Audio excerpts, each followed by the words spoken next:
Assalamu alaykum muhtaram televizor ko'ruvchilar. Ko'rib atqaninglar Erkin Osiyo radiosi to'g'ri televiziyasining haftalik xabarlar programmasi. Mazkur programmamizda mush bir hafta jarayonida Uyg'urlarga doir berilgan bir qism muhim xabarlarimizni eslatib o'tamiz. Men Erkin. Men Gulchehra.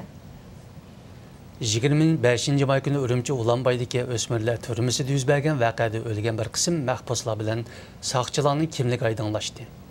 Radiomiz Hong Kongda chiqadigan Mingbao gazetining xabariga asosan 25 may Ulanbay turmasidan qochgan 10 nafar mahbusning 9 nafarining 14 yosh bilan 17 yosh oralig'idagi o'smirlar ekanligini, bulardan 3 nafarining Aqsu Aygullik bolalar ekanligini dalilladi. Mazkur voqeada o'lgan 2 nafar soqchining biri 41 yoshlik Xitoy soqchi Yongchun, yana biri 29 yoshlik Uyg'ur soqchi Hamid Xalmurat ekanligi aydınlaşdı. Egallanishicha Hamid Xalmurat ayni chaqda muvofiq xizmat topolmaganlikdan amalsiz turma soqchisi bo'lishga majbur bo'lgan ekan. Uning yaqinqi zamon Uyg'ur tarixidagi mashhur san'atkor Abduvali Jarloyevning navrisi ekanligi ilgari surilmoqda. Amerika Davlat İşleri Ministerligining terrorlikqa qarshi turish haqidagi yillik dokladida 2015-yili Xitoyning Uyg'ur avtonom rayonidagi taqiblarining davomli kuchayganligi, shundaqla yuqori besimli siyosat qo'llanib rayondagi qarshiliklarga taqobil turayotganligini alayda ta'kidlagan. Dokladda Xitoyning terrorlikqa qarshi turish harakatidagi asosli zarba berish nishonining yanala Sharq Turkiston Islom harakati tashkiloti ekanligi ilgari surilgan. Dokladda yana Jungo hukumati o'zining Uyg'ur avtonom rayonidagi yuqori besimli siyosatini terrorlik, asabiylik va zo'ravonlikning oldini olishda zarur tadbir deb aqlab keldi deyilgan. Dünya Uyg'ur qurultayining bosh kotibi Nurmamat Musabay bu haqda fikr bayon qilib, Xitoyning Uyg'ur elida yurgizayotgan besim siyosatini tanqid qildi. Yaponiyada ziyoratda bo'lgan Rabia Qadri xonim boshchiligidagi Dünya Uyg'ur qurultayi vakillari 5-iyun kuni Tokioda o'tkazilgan Tiananmen o'quvchilar voqeasining 27 yilligini xotirlash faoliyatiga qatnashgan.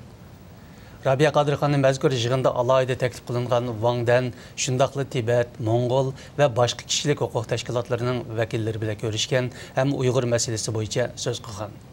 3-iyun kuni Germaniyaning Frankfurt shahrida Yevropadagi Xitoy demokratlari, Uyg'urlar, Tibetlar, Janubiy Mongoliya tashkilotlari birlikda Tiananmen o'quvchilar harakatining 27 yilligini xotirlash yig'ini o'tkazgan.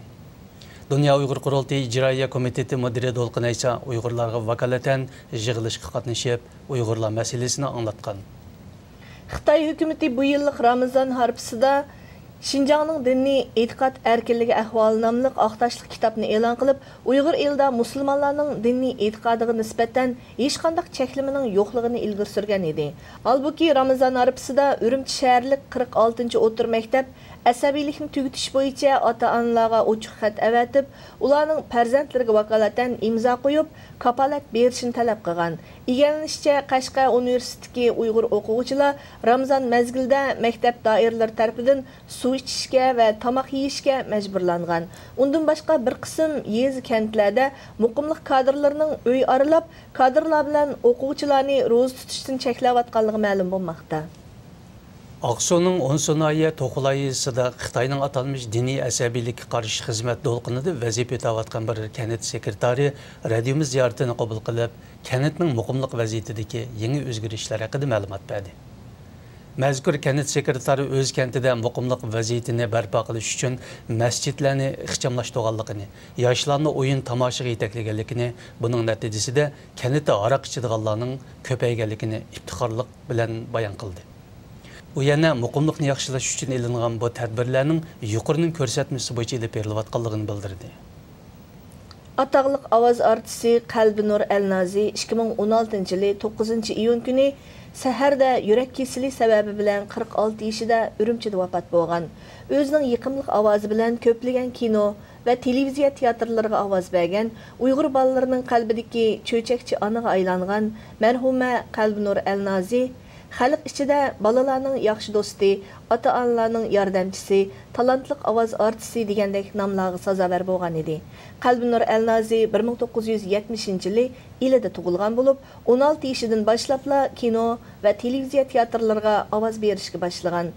Uning muajiratdagi xizmatdoshlari cho'nqur qayg'u ichida marhumning 26 yildan buyongi utuqlarini eslab, yuqori baholab berdi. Möhtərəm televizor kögücülər yuqorida Erkin Asiya Radiosu tor televiziyasının həftəlik xəbərlər proqramısını gördüңlər. Kelər həftə görüşəylin. Xeyr xoş. Xeyr xoş.